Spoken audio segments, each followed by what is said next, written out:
Isn't it grand to be a Christian? Amen. Isn't it grand and wonderful to be a part of the family that meets here at Concord Street? And I'm so thankful that you are here. I'm so thankful that we have some visitors in our number this morning.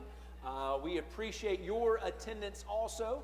I want to thank the congregation for such a wonderful job you did as far as with our Friends Day. We had a great number of people here. We had lots and lots of visitors, so that is wonderful.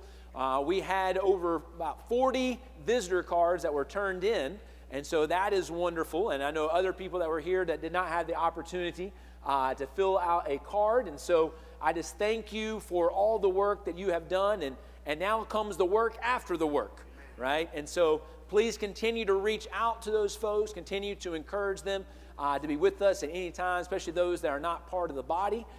We would love, of course, to sit down with anybody and study God's Word and find out about that wonderful, as Jonathan said, that good news that is available to all of us. If you are visiting with us this morning, there is a QR code on the back of the pew in front of you.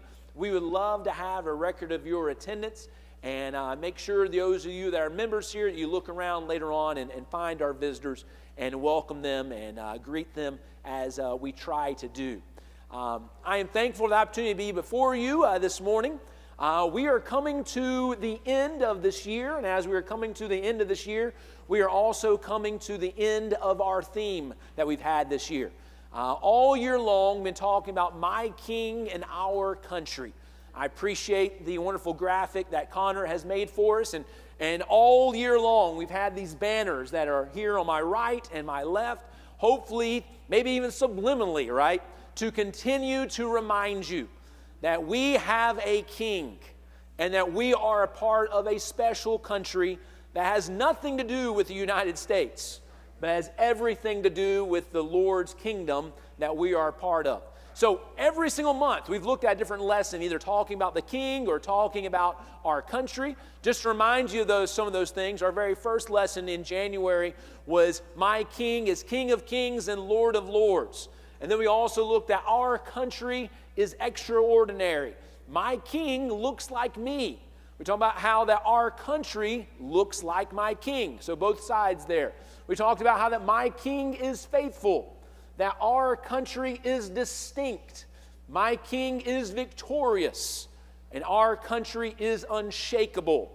And this morning we're going to talk about how that we talk about my king is inviting, and our country turns the world upside down. And this morning we'll look at another idea about my king, that my king is in control. My king is in control. The passages that we're going to look at is over in Isaiah and in the end of chapter 44, but also mainly chapter 45, verses 1 through 8. So if you want to, take your Bibles and open them up to that point, and maybe even place a little marker there like I have done. We're going to talk about this passage this morning. But before we look at this passage, though, let's consider the context of the things that are going on.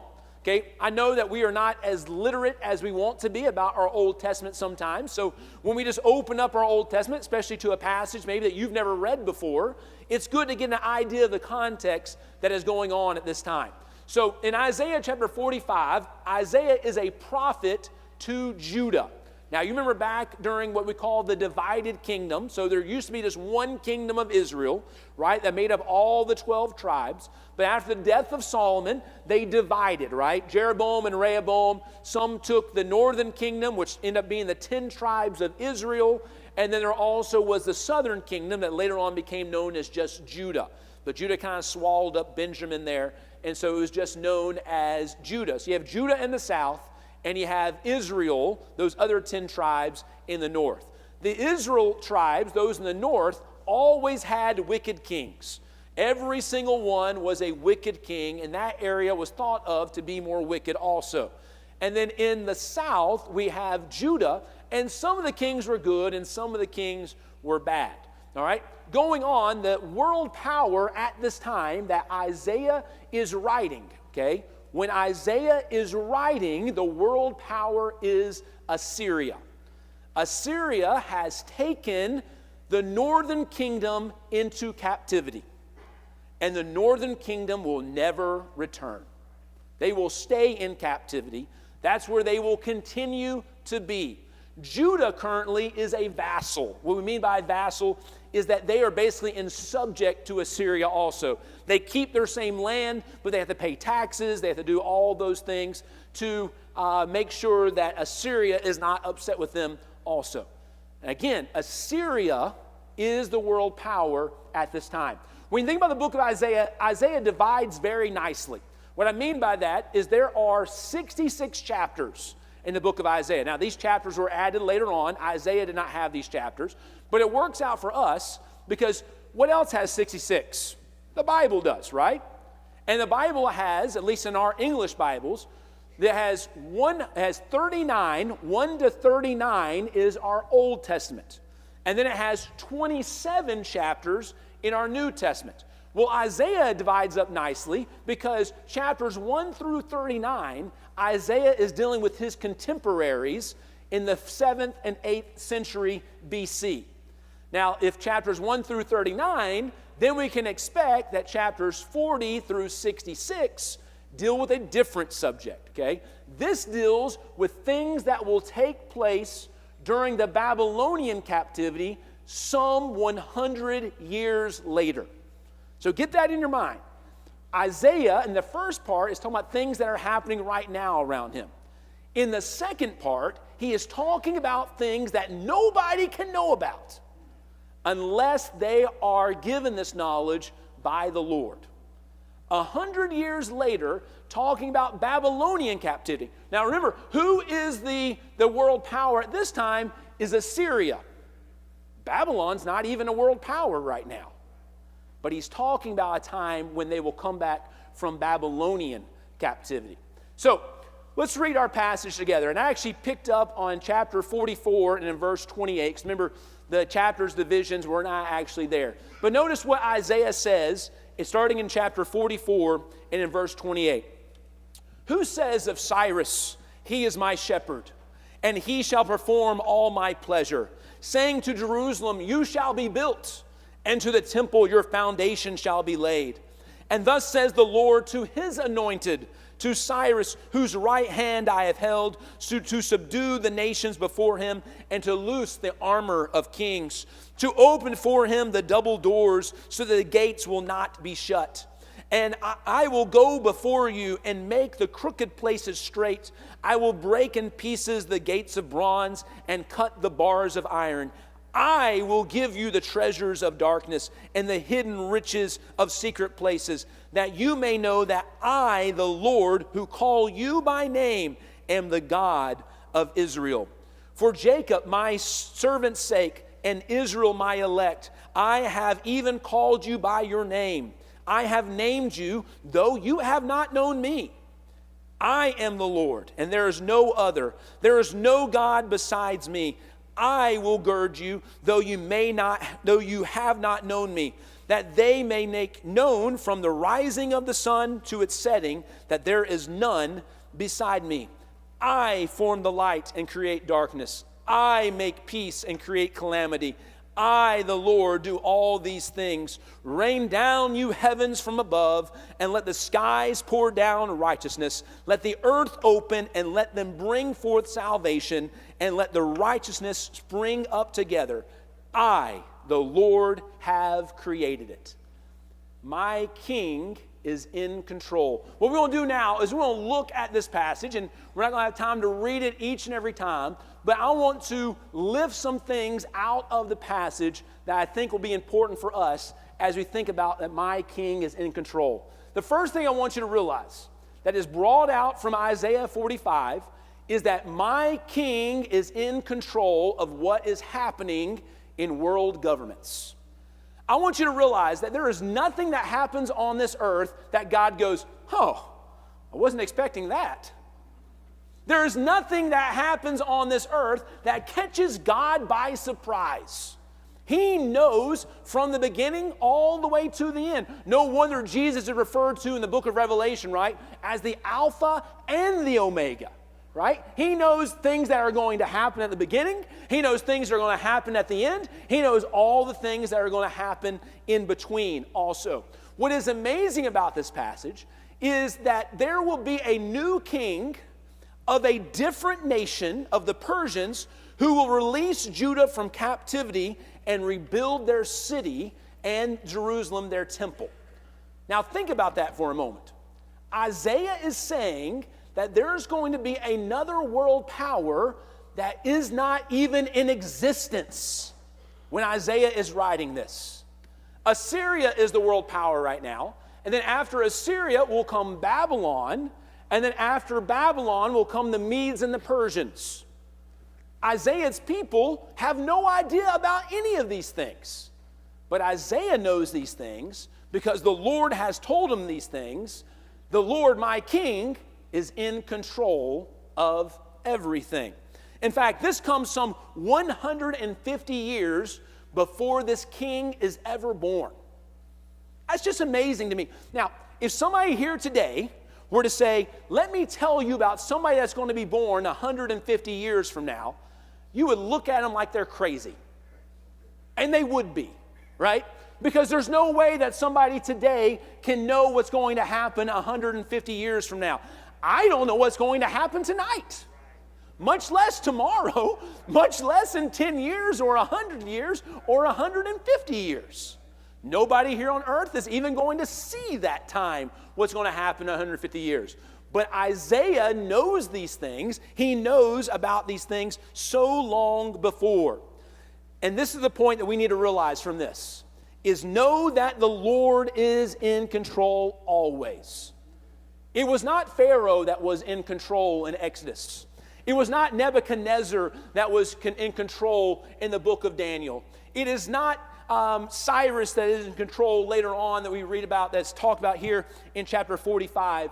It was not Herod that was in control back in the Gospels. It was not Pilate who was in control when he crucified Jesus.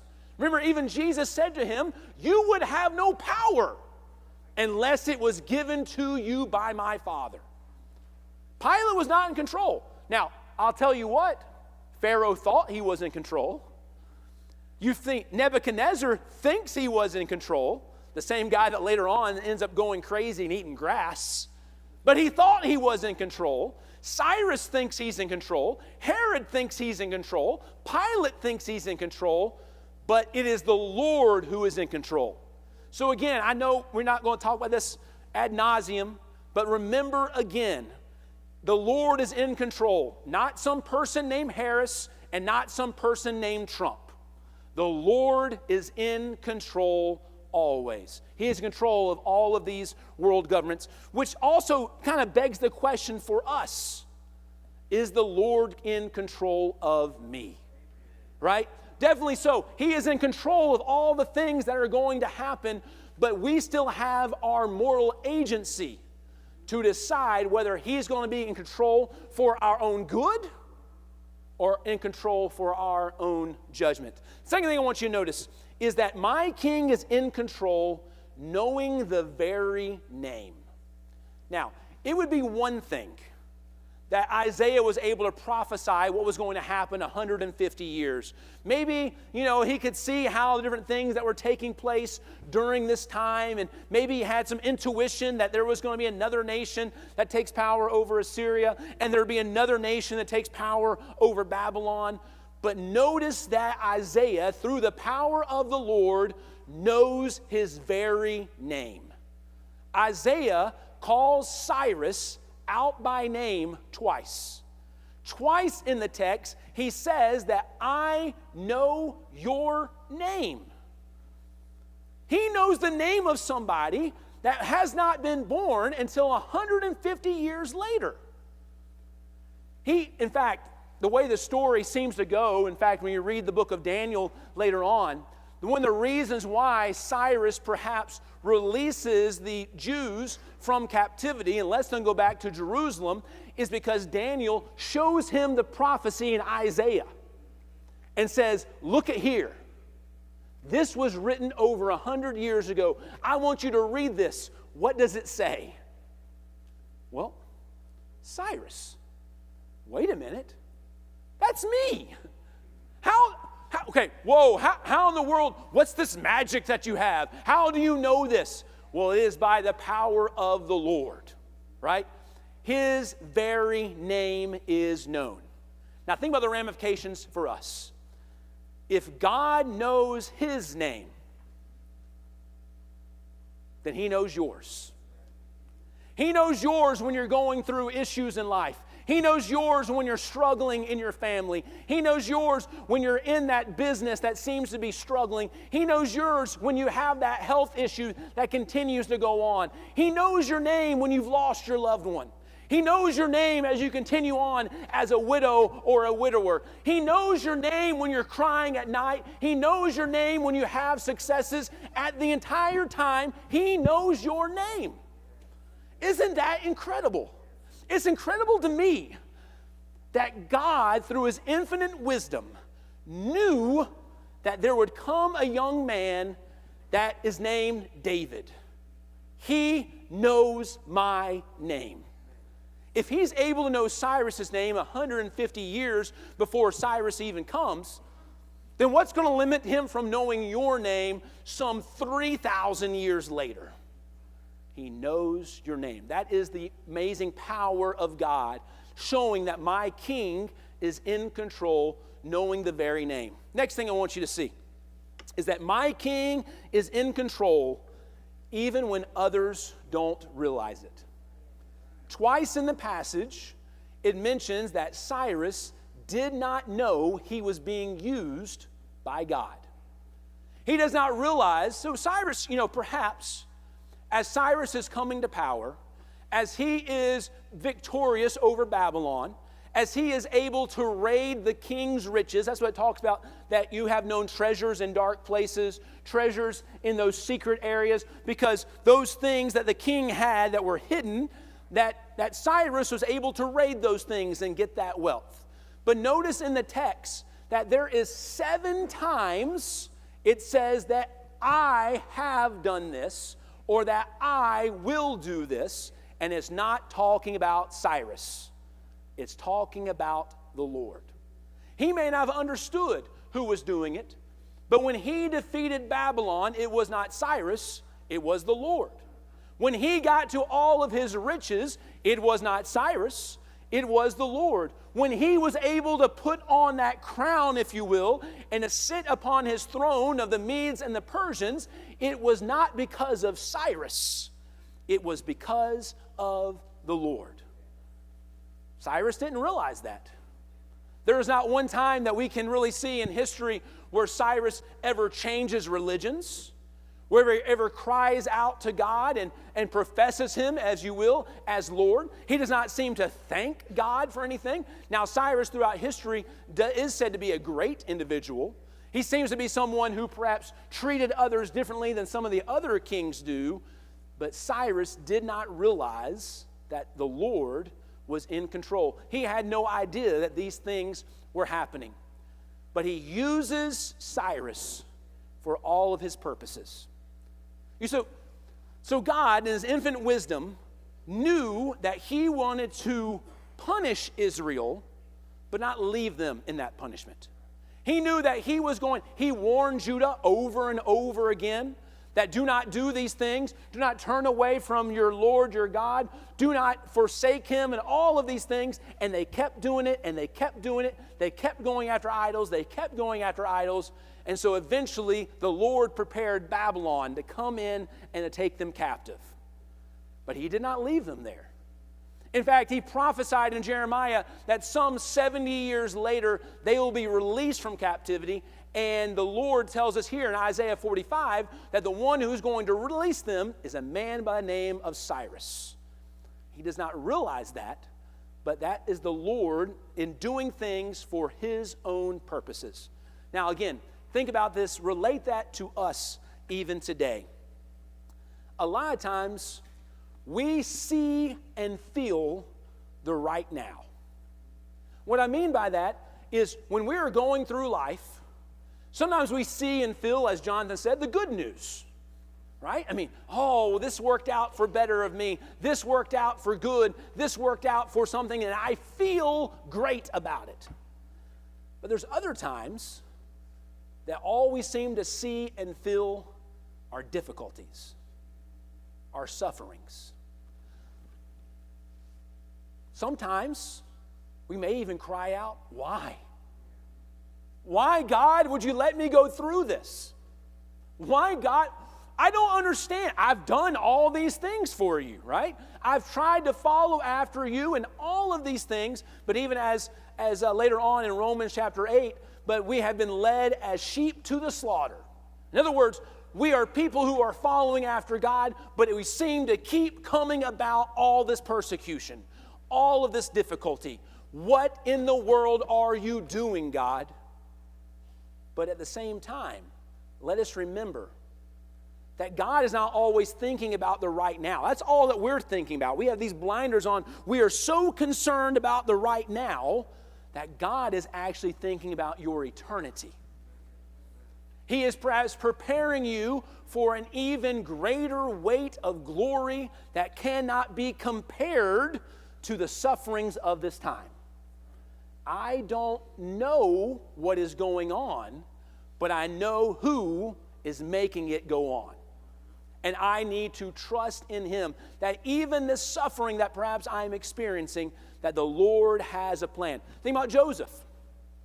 Joseph thrown into slavery by his brothers. Joseph, who is accused falsely by Potiphar's wife. Joseph, who goes into the jail. Joseph, who has all of these evil things that happen to him. Joseph, that's thinking that his father has forgot him. In fact, he names his son saying, I have forgotten where I have come from. Joseph has moved on. He is no longer an Israelite, if you will. He's an Egyptian. He's moved on from the past that was so full of tears, the past that was so full of sufferings. But it wasn't until later on that we realized the Lord always had a plan. That even through all the sadness that Joseph experienced, God was working through him a greater plan to bring about salvation. You think about even the people of Israel when they're in this Egyptian bondage. For 400 some years, they're in this Egyptian bondage, and I wonder how many generations cried out saying, why? Why, God, would you put us through this? Why have you forgotten us? But God never forgot them. He was working through them a greater thing that was to come. We see and feel the right now, but God has even bigger plans. When I was a kid growing up in Knoxville, Tennessee, there was a gentleman there that was working with our prison ministry. And he would go out to Brushy Mountain State Correctional Facility. And many times he himself actually was a former prisoner who had come to know Jesus while he was in prison and therefore had turned his life around and was living a much, much better life and wanted to give back to that same group of people who needed the gospel. And so he decided to use the rest of his life as being a minister to them. His name was Tony Reese. And Tony, as he continued to get older, because of his previous life, he had consequences. His liver was just eaten up.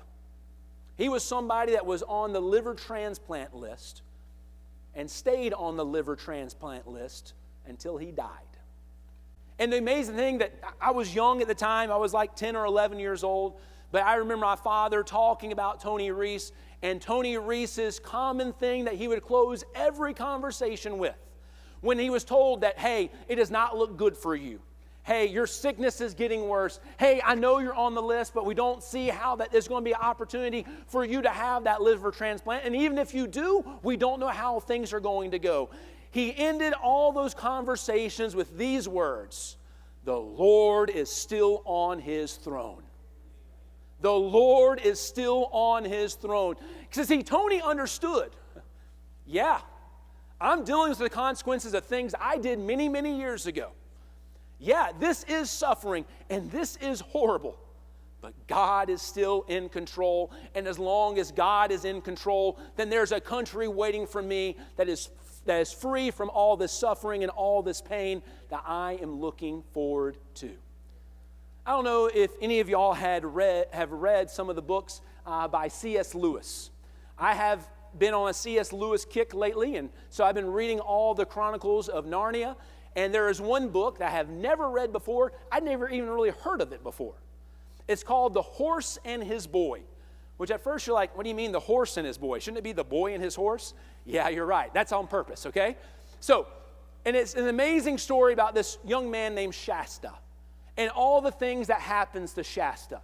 And there comes a point in the book where Shasta has gone through all of these horrible things. He, in fact, is walking on this horse or riding on this horse. They are in the dark, and he is proclaiming, I must be the most unfortunate boy in the entire world. All these things have been horrible. In fact, he is basically, woe is me, all of the sadness that's come upon me. And as he is walking in the dark with all this despair, with all of this loss, he feels a figure come up beside him. It ends up being a lion. And in the story as it goes, he proclaims again that I must be the most unfortunate in the entire world. And the lion says to him, I don't think you're that unfortunate at all. And the boy says, well, I've seen so many lions in my life. Surely that is a bad omen. Surely it's a bad thing. And then that lion, he doesn't realize it's a lion right now, by the way. And then the lion says, I was the lion. I was the lion that did this, that you thought was bad. I was the lion that did this, that you thought was bad. I was the lion that did this, that you thought was bad. But it has brought you to this moment so that you can, basically in the story here, be saved. Think about that in your own life. If God was able to do that with the nation of Israel, with the tribe of Judah, if God was able to plan all of history to bring them to that point, what about your history? What about all the little things that as you look back, you have no idea about that have brought you here? What about all those things that you shed tears over, that you had confusion over, that you had doubt about? The Lord has brought you here. So think about the last thing, is that the Lord is in control to bring about His purposes. There are three purposes that are mentioned here in the text. They're in Isaiah chapter 45, verses 3 and 4, and also verse 6. In fact, in the original language there, it uses some words to proclaim that this is going to be a purpose. The first purpose is this, that Cyrus would know that Yahweh is Lord. That's the first point. That he would know that God is God, that the Lord is the Lord. The second purpose of all these things happening is so that Israel would be saved. The Judah, the remnant, if you will, the one that God loved, the one that God had made the promises to, all because of Jacob and of Isaac and of Abraham, right? All of those promises that were made there so that Israel would be saved. And the final purpose is so that the entire world would know, from the rising of the sun to the setting. The point of that is saying it covers everyone would know that Yahweh is Lord. So, if we were to bring that to our own selves even this morning, what is the point that we are supposed to realize? Is that my King is in control always. And the main purpose here for us, is in your life is to bring about your salvation. I don't know what happened. I don't know all of your backgrounds. I don't know what difficulties you may have experienced. I don't know what issues happened to bring you to somewhere, perhaps providentially, that you could hear the gospel. I don't know even what has brought you here this morning. I don't know why that God has arranged it to be that you are able to safely get here this morning when perhaps other people were not safely to get here. I don't know, and I oftentimes think about this, especially, you ever see a wreck on the side of the road and you realize that you were just moments away from perhaps being in that wreck, and at the same time, 5 minutes earlier, you were so frustrated that the red light caught you? Man, I almost made it, and I didn't. But maybe, perhaps, God is working a different purpose in you. And sometimes people are like, well, this is my purpose. This is what God has called me to do and all these things. And I think that's wonderful if you find different purposes in life, purposes to be in the ministry, or purposes in your family, or purposes in some occupation as far as in being in healthcare, or whatever you think about. But the purpose for all of this is your salvation. That is what God is trying to do. My King is in control to bring about your salvation. The Lord actually moved, if you will, heaven and earth to bring His Son in so that people could be saved, so that you could be saved. It's an amazing thing about God in the long game that He is playing, right? So Rome, the power of Rome, and I don't have time to get into all of this, but there's a thing that happens during the Roman Empire, okay, after the time of the Caesars, basically, that is known as the Pax Romana, the Roman peace. God brings about the church, brings about Jesus during a time of peace in Rome. God brings about Jesus when there's a time that there is basically a universal language for all the known world of Greek. You think about, God has picked a certain time that He's been working all of history to bring about the Lord, to bring about salvation. In fact, over in Galatians, and it was chapter 3, that talks about how that at the appointed time He brought forth Jesus from the woman, right? It was the time that the Lord had planned. Well, now is your time. Even as Paul quotes from in 2 Corinthians and in chapter 6 and in verse 2 from the book of Isaiah, that now is the accepted time. Behold, now is the day of salvation. Last question we're going to leave you with is this.